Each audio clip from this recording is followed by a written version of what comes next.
오늘 주요 뉴스입니다. 현지 시간 4일부터 폭탄 관세 부과를 공식화한 트럼프 미국 대통령은 고통에 따르겠지만 대가를 치를 만한 가치가 있다고 밝혔습니다. 캐나다와 멕시코, 중국 등 대상국들이 일제히 보복 관세 카드를 꺼내든 가운데 유럽연합도 단호한 대응을 천명했습니다. 헌법재판소가 최상목 대통령 권한대행의 마흔역 재판관 임명 보류가 위헌인지를 오늘 결정합니다. 국민의힘은 마 후보자 임명 거부를, 더불어민주당은 즉각 임명을 촉구하고 있습니다. 2월 임시국회가 오늘 개회식을 시작으로 본격적인 막을 올립니다. 추경 편성과 민생 입법 등을 놓고 여야의 중도층 표심 잡기 경쟁이 본격화할 전망입니다. 지난달 28일 부산 김해공항에서 발생한 에어부산 여객기 화재 원인을 밝히기 위한 합동감식이 오늘 진행됩니다. 발화 지점으로 지목되는 여객기 꼬리 쪽 기내 선반을 중심으로 감식이 이뤄질 전망입니다. 시청자 여러분 안녕하십니까? 오늘 저희 굿모닝 NBA는 밤사이 들어온 국제 소식부터 전해드리겠습니다.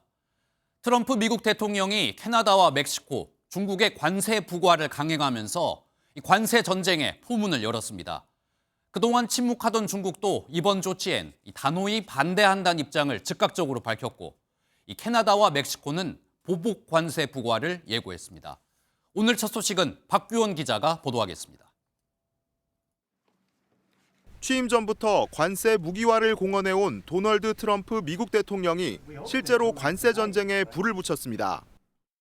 현지 시간 4일부터 시행되는 행정명령에는 캐나다와 멕시코의 25%의 관세를, 중국의 10%의 추가 관세를 부과한다는 내용이 담겼습니다. 트럼프 대통령은 불법 이민자와 펜타닐 등 마약 유입이 미국에 중대한 위협이 되고 있기 때문에 관세를 부과한다고 설명했습니다. Mexico and Canada have never been good to us on trade. They've treated us very unfairly on trade. China has to stop sending fentanyl into our country and killing our people. 외교 문제에서 말을 아껴오던 중국은 이번 조치에는 단호히 반대한다며 미국을 세계무역기구 WTO에 제소하겠다고 밝혔습니다. 美方单边加征关税的做法严重违反世贸组织规则，不仅无益于解决自身问题，也对中美正常经贸合作造成破坏。 캐나다 역시 WTO 제소 방침을 밝히며 보복 관세 부과와 미국산 제품 불매 촉구 등 맞대응 카드를 꺼내들었습니다. Tariffs against Canada will put your jobs at risk, potentially shutting down American auto assembly plants and other manufacturing facilities. 멕시코는 마약 거래를 막고 싶다면 협력이 필요하다면서도 관세와 비관세 조치를 포함한 플랜 B를 시행하며 보복 관세 부과를 시사했습니다. 트럼프 대통령이 다음 관세 대상국으로 유럽연합을 지목한 가운데 EU는 부당 관세 부과 시 단호히 대응할 것이라고 밝혔습니다. MBN 뉴스 박규원입니다. 앞서 보신 것처럼 트럼프의 관세 전쟁에 세계 각국이 반발하고 있습니다. 하지만 트럼프 대통령은 관세 고통을 지불할 가치가 있다며 맹공을 이어가고 있는데요. 일각에선 트럼프의 이번 관세 부과가 일시적일 수 있다는 전망도 나오지만 행정명령이 실제로 떨어지면 우리나라 기업들에게도 큰 영향을 미칠 걸로 보입니다. 이어서 김태희 기자입니다. 미국 언론은 관세 부과의 부작용을 일제히 우려했습니다. 앞서 월스트리트저널은 역사상 가장 어리석은 통상전쟁이라고 비판했고 블룸버그 통신도 북미 지역의 통합된 시장을 교란할 것이라고 전망했습니다. 도널드 트럼프 미국 대통령은 적극 반박에 나섰습니다. 관세 부과의 고통이 따르겠지만 이를 감내할 가치가 있다고 주장했습니다. 일각에서는 트럼프의 관세 부과 행정명령이 발효 직전 타협될 수 있다는 신중론도 제기됩니다. 미국계 투자은행 골드만삭스는 경제적 피해와 마약 펜타닐 유입 억제라는 조건을 고려할 때 관세 부과는 일시적일 수 있다고 관측했습니다. 다만 행정명령이 그대로 진행될 경우 트럼프 대통령은 보편 관세 부과를 공약한 바 있어 수출 의존도가 높은 한국에도 타격이 불가피할 것으로 보입니다. 특히 캐나다, 멕시코, 중국 현지에 공장이 있는 전기차, 배터리 기업들의 빨간불이 켜졌습니다. 최상목 대통령 권한대행은 미국발 관세 인상이 우리 경제에 미칠 영향을 점검하라며 대응책을 마련하라고 지시했습니다. MBN 뉴스 김태희입니다. 다음 소식입니다. 헌법재판소가 오늘 최상목 대통령 권한대행의 마은혁 헌법재판관 후보자 임명 보류가 타당한 것인지 결론을 내립니다. 헌재는 윤석열 대통령 탄핵 심판과 최 권한대행의 권한쟁의 심판은 속전속결로 진행하면서 한덕수 국무총리 탄핵 심판은 정식 변론을 시작하지도 않았습니다. 헌재가 윤 대통령 탄핵 가능성을 높이기 위해 마 후보자의 임명을 밀어붙이려 한다는 의구심을 받는 부분인데요.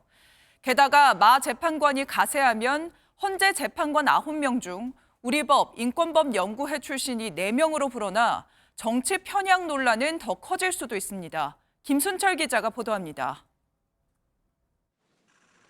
지난해 12월 말 최상목 대통령 권한대행은 국회가 추천한 3명의 헌법재판관 후보자 가운데 2명만 임명했습니다. 마은혁 후보자는 여야 합의가 안 됐다는 이유로 임명을 보류했습니다. 정계선, 조한창 후보에 대해서는 오늘 즉시 임명하되 나머지 한 분은 여야의 합의가 확인되는 대로 임명하겠습니다. 우원식 국회의장은 지난달 3일 국회에 재판관 선출권 등을 침해했다며 헌재에 권한쟁의 심판을 청구했고 오늘 오후 2시 위헌 여부 판단이 나옵니다. 만약 헌재가 위헌이라고 판단하면 최 대행은 3가지 선택지에 놓이게 됩니다. 곧바로 거부 또는 임명하거나 여야 합의를 한 번 더 요구하는 것입니다. 다만 진보 성향 판사 모임인 우리법 연구회 출신인 마 후보자를 둘러싸고 여야가 충돌하고 있어 정치권의 합의가 이뤄질지는 미지수입니다. 게다가 일부 헌법재판관들은 최 대행에게 여야 합의를 판단할 권한이 있느냐고 의문을 나타내기도 했습니다. 도대체 무엇을 근거로 두 분은 여야 간 합의가 있었고 한 분은 여야 합의가 없었다고 판단을 하는 것인지 그거를 판단할 권한이 그 권한 대행한테 있는 것이냐. 반면 헌재가 위헌이 아니라고 결론을 내리면 현행 8인 체제로 윤석열 대통령에 대한 탄핵 심판이 진행됩니다. MBN 뉴스 김순철입니다. 보신 것처럼 마은혁 후보자는 진보 성향 판사 모임인 우리법 연구회 출신입니다. 그렇기 때문에 국민의힘은 마지막까지 헌법재판소를 압박하고 있는데요. 우원식 국회의장의 권한쟁의 심판 청구에 심각한 절차적 하자가 있다며 헌재가 이를 각하해야 한다고 주장했습니다. 그리고 최상목 대통령 권한대행을 향해서도 만약 헌재가 권한쟁의 심판을 인용해도 최 대행은 마은혁 후보자의 임명을 거부해야 한다고 강조했습니다. 이어서 이성식 기자입니다. 국민의힘은 헌법재판소가 국회가 청구한 권한쟁의 심판을 각하해야 한다고 주장했습니다.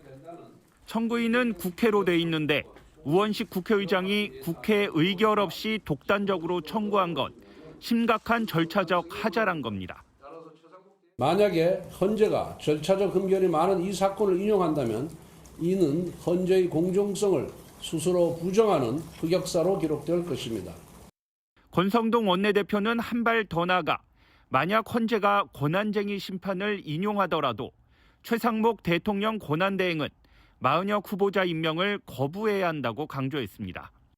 여당 내에서는 헌재가 어떤 판단을 내리든 강제력이 없는 권고적 성격으로 봐야 한다는 목소리가 많습니다. 마 후보자의 임명 여부를 탄핵 심판보다 앞서 처리하려는 움직임은 정치적 논란을 부추기고 헌재가 특정 정치 세력의 이해관계를 대변하는 기관으로 비칠 위험을. 국민의힘 법률자문위원장인 주진우 의원은 좌파 정치 이념이 판결에까지 영향을 미쳤던 마은혁 판사를 헌법재판관으로 인정할 수 없을 것 같다고 꼬집었습니다. 헌재의 인용 결정이 나도 여당과 윤석열 대통령 측은 최 대행이 마 후보자를 임명해선 안 된다는 압박을 이어갈 것으로 보입니다. MBN 뉴스 이성식입니다. 국민의힘과 반대로 민주당은 마은혁 후보자의 임명을 촉구하고 있습니다. 헌법재판소의 위헌 판단이 나오면 최상목 대통령 권한대행이 곧바로 마은혁 후보자를 임명하란 건데 그동안 꺼내지 않았던 최상목 권한대행의 탄핵 가능성도 나오고 있습니다. 계속해서 김경기 기자입니다. 더불어민주당은 헌법재판소가 최상목 대통령 권한대행의 헌정 파괴 행태에 제동을 걸어야 한다고 주장했습니다. 최 대행이 안정과 수습이 아닌 내란과 혼란을 지속하는 길을 선택했다는 겁니다.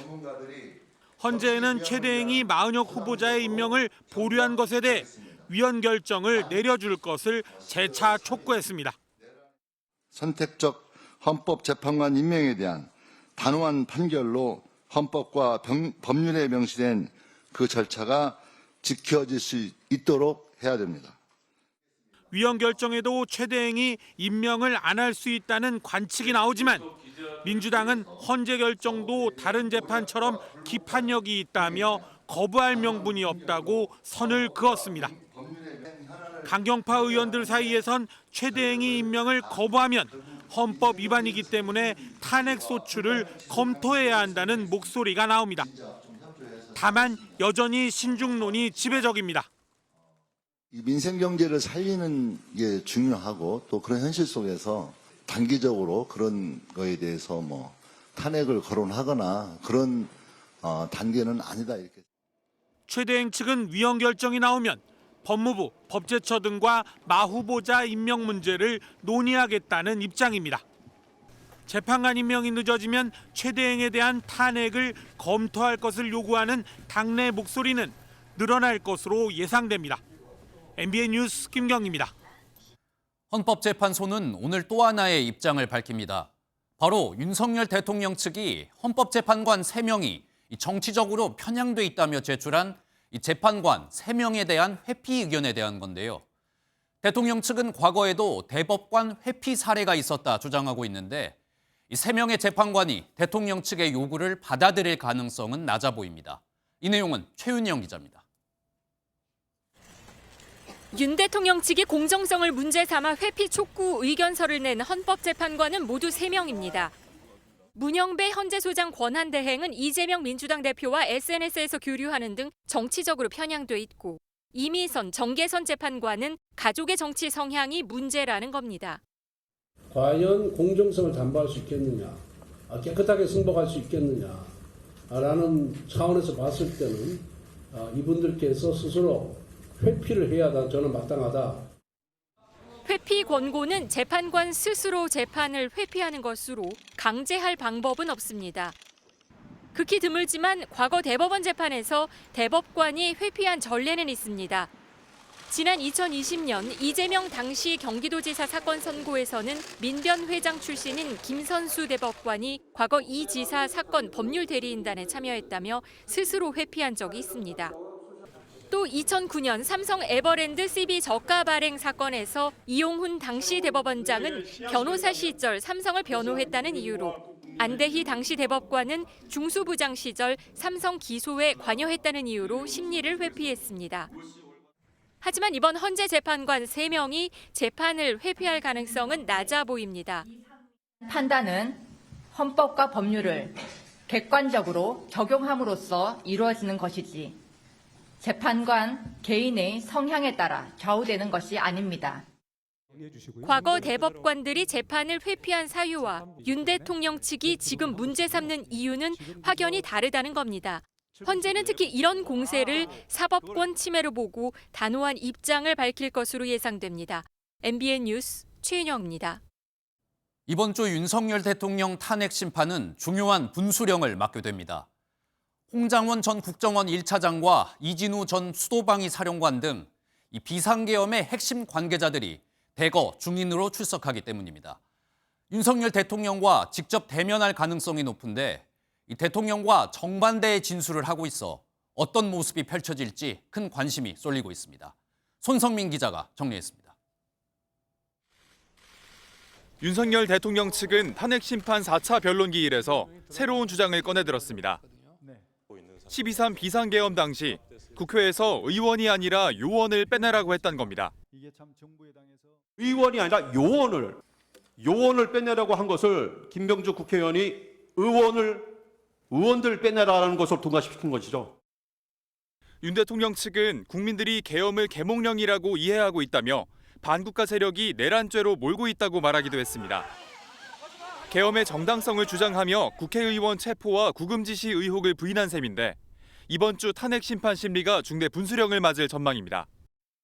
내일 여인형 전 방첩사령관과 홍장원 전 국정원 1차장 등이 오는 6일에는 곽종근 전 특전사령관 등이 증인으로 출석하는데 이들은 윤 대통령 측과 180도 다른 진술을 하고 있습니다. 이번에 다 잡아들여서 싹 다 정리해라 라고 말씀하셨습니다. 의결 정족수가 아직 다 안 채워진 것 같다. 빨리 문을 부수고 들어가서 안에 있는 인원들을 끄집어내라. 국회의원 체포 시도가 탄핵 심판의 주요 쟁점인 만큼 상당한 공방이 예상됩니다. 윤 대통령이 혐의를 전면 부인하는 가운데 헌법재판소는 핵심 증인들의 진술을 통해 엇갈린 증언을 확인하는 절차를 진행할 전망입니다. MBN 뉴스 손성민입니다. 한편 헌법재판소는 오는 6일 이번 주 목요일에 열리는 대통령 탄핵 심판을 오전 10시부터 하루 종일 진행하기로 했습니다. 재판 시간을 늘려서 탄핵 심판에 속도를 내겠다는 의도로 풀이되는데 박근혜 전 대통령 땐 밤 10시까지 진행된 적도 있었습니다. 이 소식은 김용현 기자가 보도합니다. 헌법재판소가 오는 6일 열리는 윤석열 대통령 탄핵 심판 6차 변론기일부터는 오전 10시부터 하루 종일 진행하기로 했습니다. 기존 오후 2시부터 시작됐던 심리를 반나절이나 앞당긴 겁니다. 재판 시간을 대폭 늘려 집중 심리를 하겠다는 의미로 풀이됩니다. 실제로 박근혜 전 대통령 탄핵 심판의 경우 변론을 밤 10시까지 진행한 전례도 있습니다. 증인 신문이 속도를 내면서 이르면 2월 말, 늦어도 3월에는 탄핵 심판 결론이 나올 거라는 관측이 나옵니다. 다만 증인이 추가로 채택되면 변론 기일이 추가로 잡힐 수 있습니다. 윤석열 대통령 측은 30명 이상 증인을 신청하면서 법이 정한 180일 심리 기간을 꽉 채워달라는 입장입니다.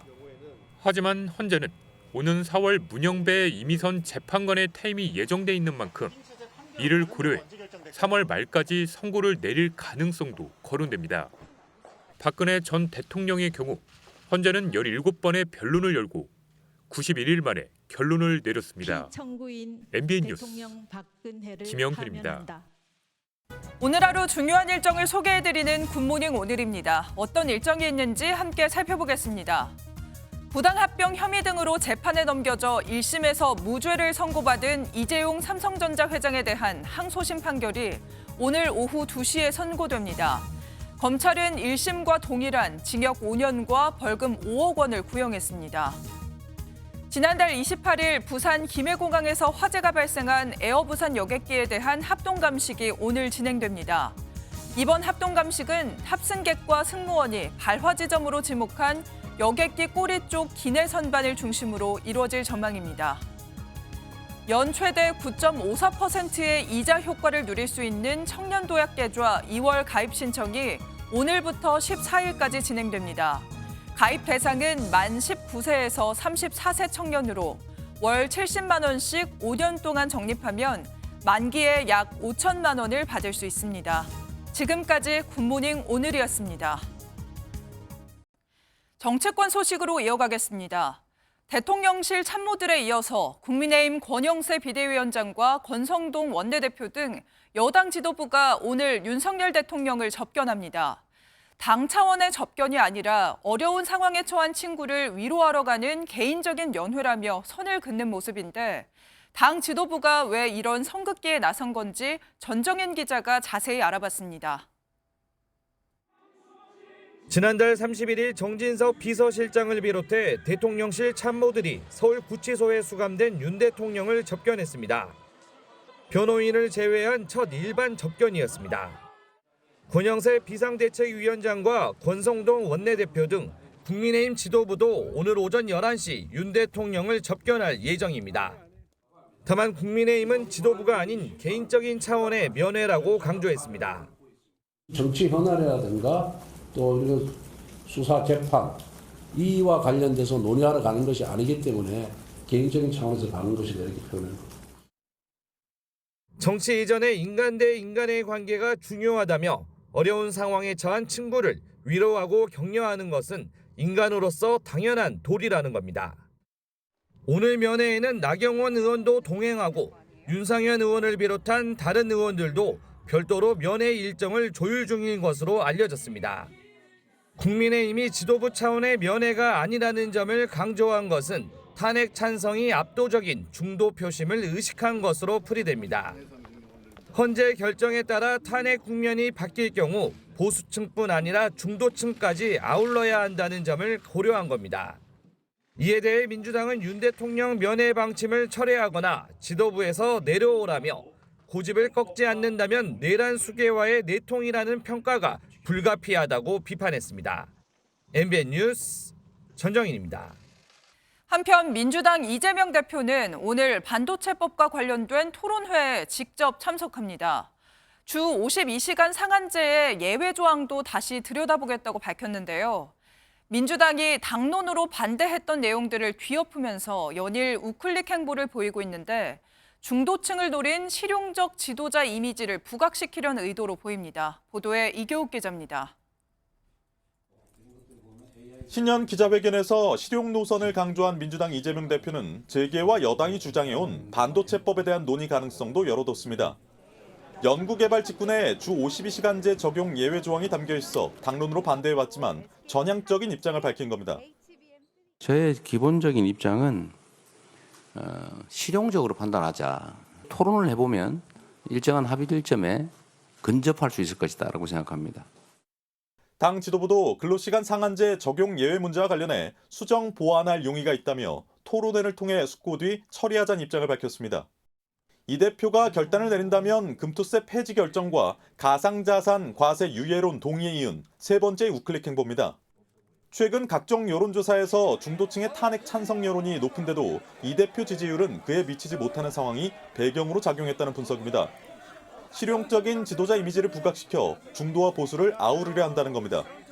하지만 노동계가 반발하는 등 우클릭 행보에 대한 반작용도 나타나고 있습니다. 외연 확장을 하려다 집토끼를 잃을 수 있다는 지적이 나오는 가운데 양대 노총은 국회 앞 법안 철회 촉구 기자회견을 예고했습니다. MBN 뉴스 이교욱입니다.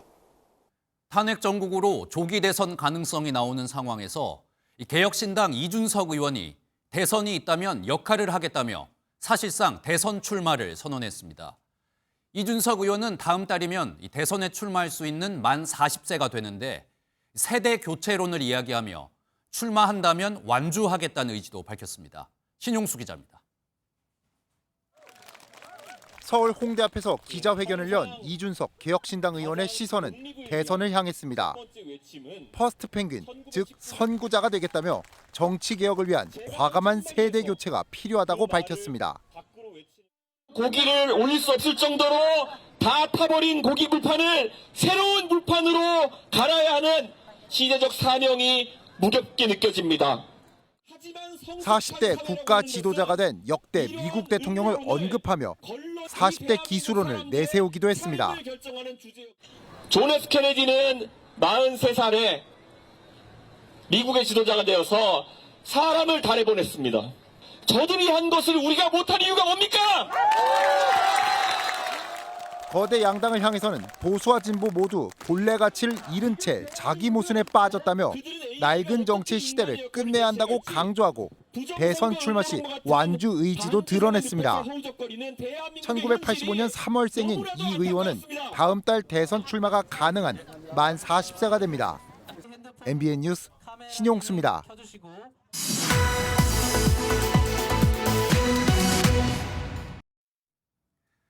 오늘부터 2월 임시국회가 열립니다. 민생을 선점하려는 여야의 주도권 다툼도 치열해지고 있는데요. 국회팀 표선우 기자와 자세한 이야기 나눠보겠습니다. 어서 오십시오. 표 기자, 일단 임시국회에서 조금 저희가 눈여겨야 봐야 할 점은 어떤 게 있습니까? 여야 모두 중도층 자발화로 요약할 수 있겠습니다. 최근 지지율이 좀 엎치락뒤치락하는 상황에서 여야 모두 중도층이 관건이라고 판단한 만큼 민생과 실용을 내세울 것으로 보이는데요. 많은 현안이 있지만 단연 추경 편성에 관심이 쏠립니다. 최근 민주당 이재명 대표가 추경을 위해서라면 자신의 대표 공약이었던 민생 지원금도 포기할 수 있다는 태도를 보이면서 여야 간극 좁혀지나 기대감이 커졌는데요. 정부나 여당이 민생지원금 때문에 추경 못하겠다 이런 태도라면 우리 민생지원금 포기하겠습니다. 그동안 추경에 부정적이었던 국민의힘이 논의할 수 있다며 한 발 물러나 여지를 두기 시작했습니다. 다만 논의를 위해선 민주당의 여야정 국정협의체 복귀를 우선으로 내걸었는데요. 민주당은 정부 여당이 추경 의지를 먼저 표현하는 게 우선이라고 맞받으면서 여야 모두 주도권 삿발을 놓지 않고 있습니다. 네, 추경으로 이제 여야가 좀 주도권 다툼을 하는 모습인데 다른 민생 현안들도 있지 않습니까? 이 부분도 짚어주시죠. 네, 여야의 또 다른 쟁점이 있죠. 반도체 특별법입니다. 국민의힘은 반도체 산업 경쟁력을 위해서 주 52시간 적용 예외가 필요하다는 입장인데 그간 민주당 반대로 이 법안 국회 표류 중이었습니다. 하지만 이재명 대표가 최근 수용 가능성을 내비치고 진성준 민주당 정책위의장도 수정 용의가 있다고 한 발 물러서면서 여야 협상도 급물살을 탈 것으로 전망되는데요. 민주당은 오늘 이 대표 주재로 반도체 특별법 정책 토론을 열고 총의를 모을 계획입니다. 금투세 폐지에 이어 민주당이 다시 한번 우클릭 행보를 보일지 관심이 쏠립니다. 연금 개혁도 좀 화두인데요. 민주당은 2월 내 처리를 띄우면서 모수 개혁부터 완성하자고 주장하는 반면 국민의힘은 특위 구성이 먼저고 모수 개혁과 구조 개혁을 동시에 추진해야 한다고 맞받으면서 입장 차는 여전합니다. 네, 이번 임시국회에서 여러 가지 쟁점 법안들이 논의가 될 것 같은데 임시국회 이후로는 여야가 좀 어떤 전략들 준비하고 있습니까? 먼저 여당은 야당 심판론에 초점을 맞추고 있습니다. 현재로선 정권 교체냐 연장이냐 이런 프레임은 여당의 불리한 전략이기 때문인데요.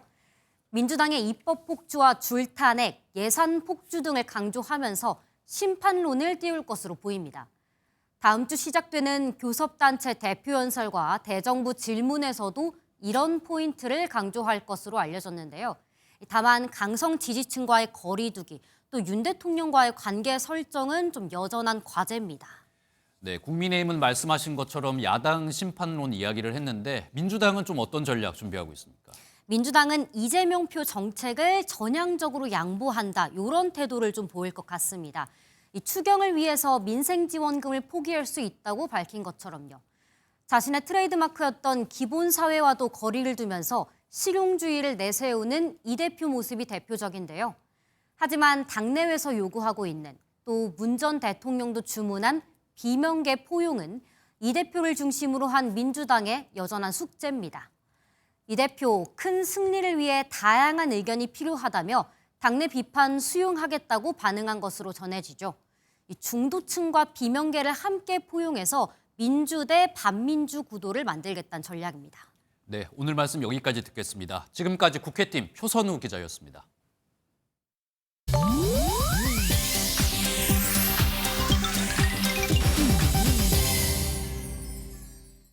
인터넷에선 어떤 소식들이 화제일까요? 인터넷 와글와글입니다. 넷플릭스 시리즈 오징어 게임 2에서 황준호 형사의 엄마로 출연한 배우 이주실 씨가 향년 81세로 별세했습니다.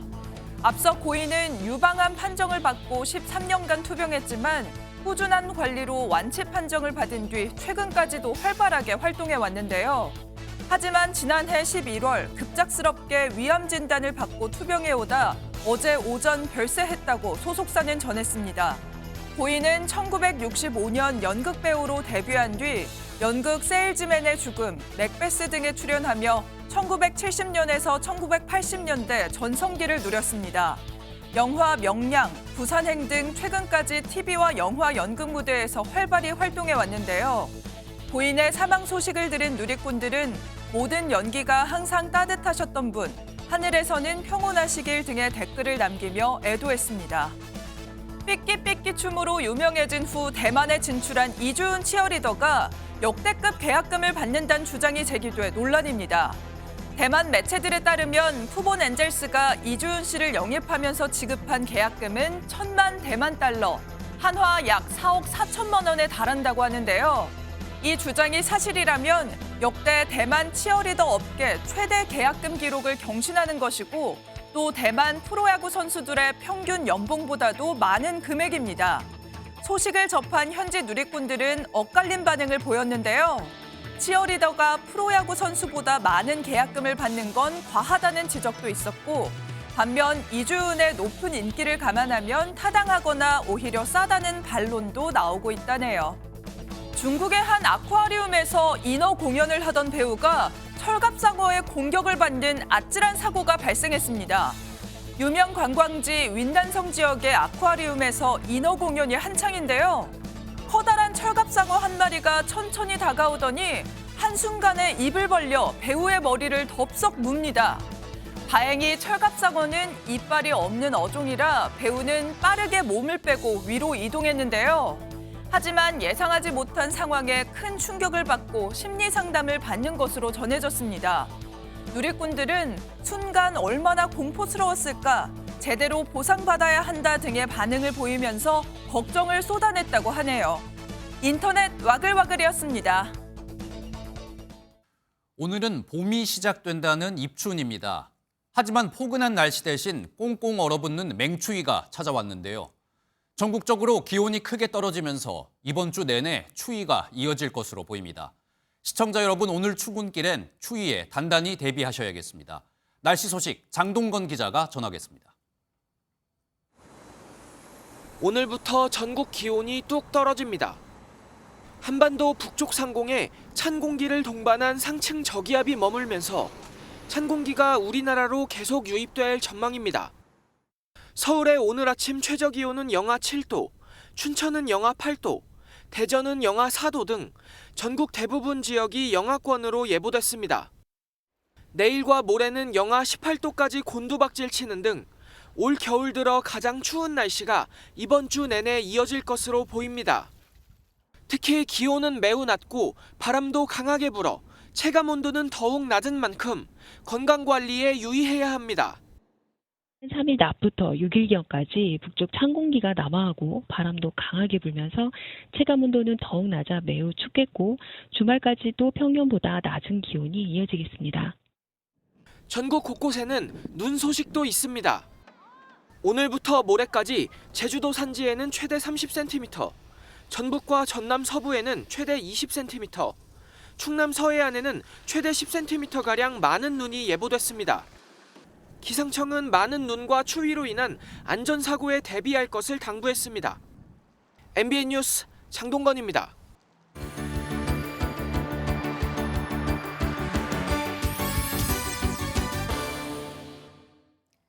굿모닝 월드입니다. 일본의 화가 가츠시카 호쿠사이를 아시나요? 주로 자연의 풍경을 판화로 그려낸 화가로 서양 인상주의 화가들에게도 영향을 줬는데요. 그의 작품 전시가 열렸습니다. 영상 함께 보시죠. 일본의 전설적인 화가 가츠시카 호쿠사이의 작품이 몰입형 전시로 도쿄에서 새롭게 탄생했습니다. 관람객들은 작품 속 물 위를 걸어보고 나무 다리를 조심스럽게 건넙니다. 비디오 예술을 활용해 전시 공간 전체가 작품으로 뒤덮였습니다. 이 전시는 기술을 이용해 4가지 다른 장면의 세계에서 몰입감 있는 경험을 할 수 있도록 만들어졌는데요. 관람객들이 직접 체험할 수 있는데 특히 아이들과 함께하기 좋다고 하네요. 독일에서는 허가를 받고 사냥을 할 수 있는데요. 사냥꾼들을 대상으로 독특한 대회가 열렸습니다. 동물들의 포효하는 소리를 내는 대회라는데요. 화면으로 만나보시죠.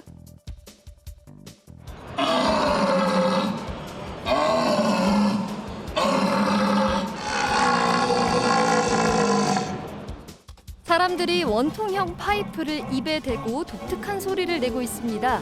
이는 동물이 포효하는 소리를 내는 건데요. 사냥감을 유인하기 위해 누가 야생동물의 포효하는 소리를 더 잘 따라하는지 평가하는 대회가 독일 도르트문트에서 열렸습니다. 올해 대회 우승자는 파비안 멘젤 씨인데요. 그는 사냥 중에 사슴을 이기는 게 목적이었다며 우승 소감을 밝혔다네요.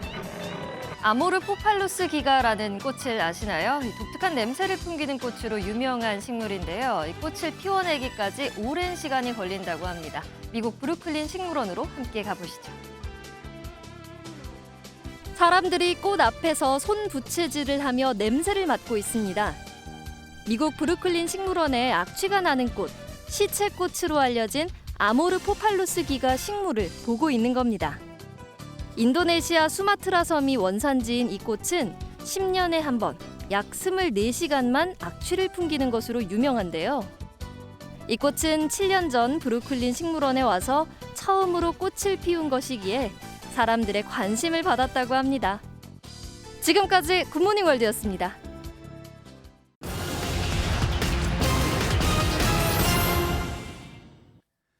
지난해 우리나라의 1인당 국내 총생산 GDP가 3만 6천 달러대에 진입한 것으로 보입니다.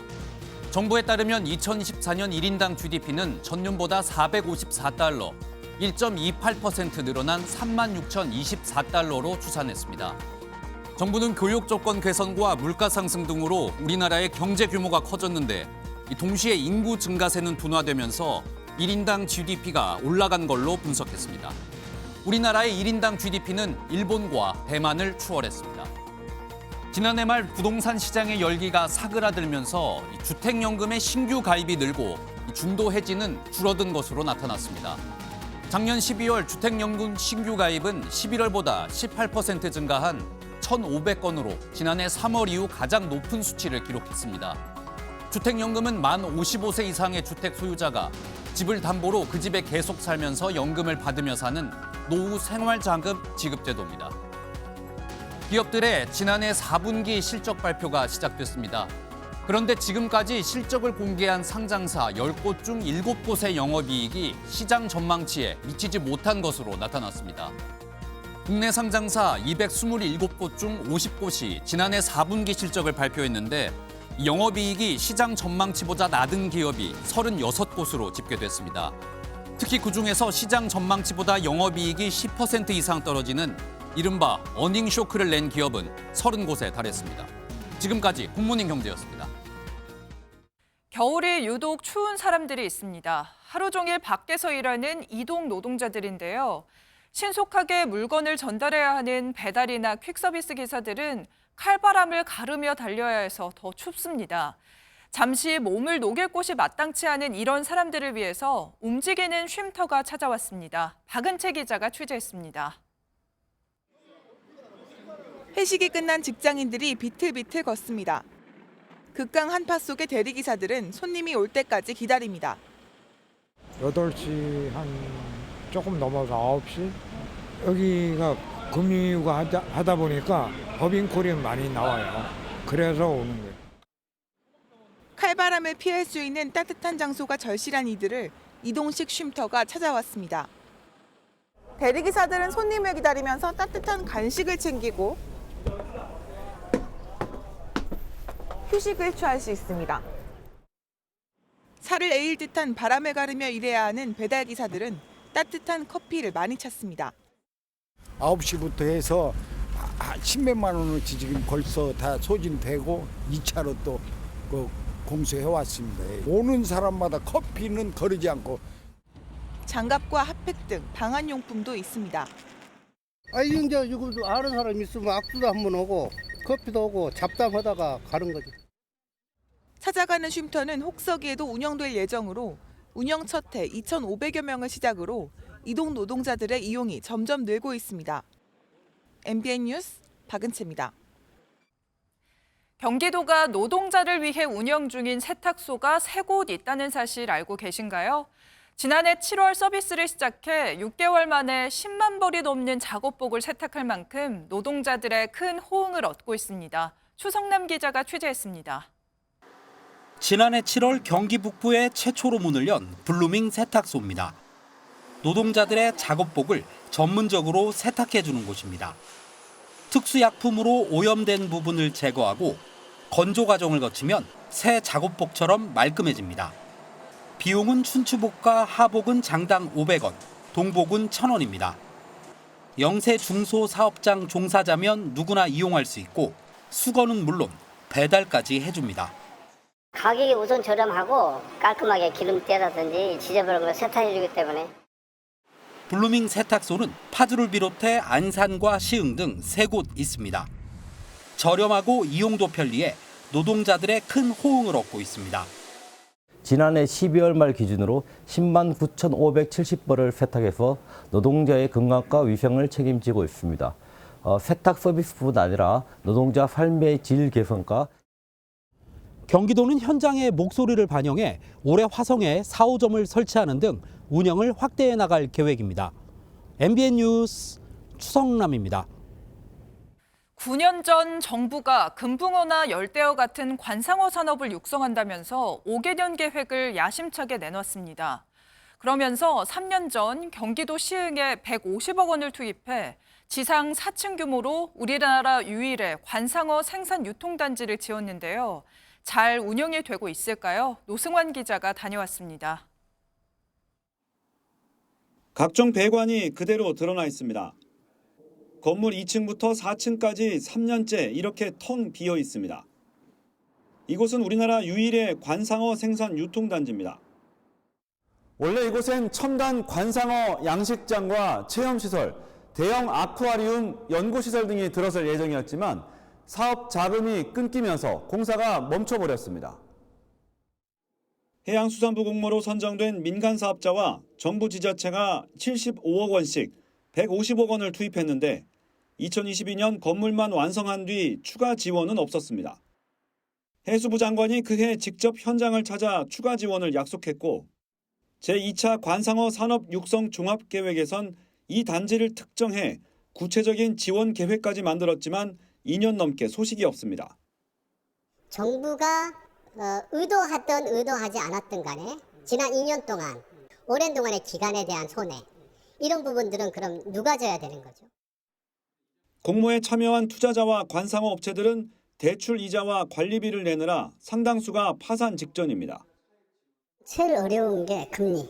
지금 고금리 때문에 그 은행 이자를 감당을 할 수가 없어요. 거의 파산 일보 직전입니다. 해수부는 지금도 돈이 없다는 해명뿐입니다. 기재부 과정 아니면은 저 국회 과정에서 보조금이 이제 다시 지급되는 거는 가능하지 않다. 그런 그 지적이 있어가지고.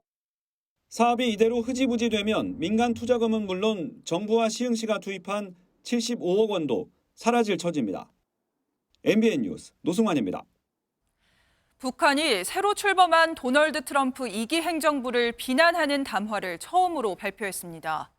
북한 외무성은 최근 루비오 미 국무장관이 북한을 불량 국가라고 언급한 데 대해 미국의 대조선 적대시 정책을 다시 한번 확인해준 계기라며 강력히 대응할 것이라고 밝혔습니다. 지난 1일 제주에서 발생한 어선 좌초 사고 실종자 수색이 계속되는 가운데 30대 외국인 선원의 시신이 어제 추가로 발견됐습니다. 이에 따라 이번 사고의 사망자는 3명, 실종자는 1명으로 집계됐습니다. 오늘은 봄이 시작된다는 절기 입춘인데요. 절기가 무색하게 강추위가 찾아왔습니다. 경기 북부와 강원 지역에는 한파특보가 발효 중인 가운데 현재 대관령의 체감온도는 영하 15.7도까지 떨어져 있고요. 서울도 영하 4.1도에 체감온도는 영하 9도 선까지 내려가 있습니다. 이번 추위는 내일 절정에 달하겠습니다. 내일 서울의 아침 체감온도는 영하 20도까지 곤두박질하겠고요. 강추위는 이번 주 내내 기승을 부리겠습니다. 한편 강원과 충청 이남 곳곳에는 눈비가 내리고 있습니다. 오늘 아침까지 1cm 안팎의 눈이 더 이어지겠습니다. 늦은 오후부터는 다시 호남 지역에, 밤에는 충남 서해안에 눈이 내리겠고요. 모레까지 제주 산지에 최고 40cm 이상, 호남에 최고 25cm 이상, 충남 서해안에도 15cm가 넘는 폭설이 쏟아지겠습니다. 지역별 현재 기온 보겠습니다. 춘천 영하 2.5도, 대전은 영하 0.7도 나타내고 있습니다. 낮에도 서울 영하 2도, 청주 영하 1도 선에 그치며 종일 춥겠습니다. 호남과 제주는 주 후반까지 눈이 길게 이어지겠습니다. 날씨였습니다. 월요일 아침 굿모닝 MBN 마치겠습니다. 저희는 내일 아침 7시에 다시 찾아뵙겠습니다. 오늘도 좋은 하루 보내세요. 고맙습니다.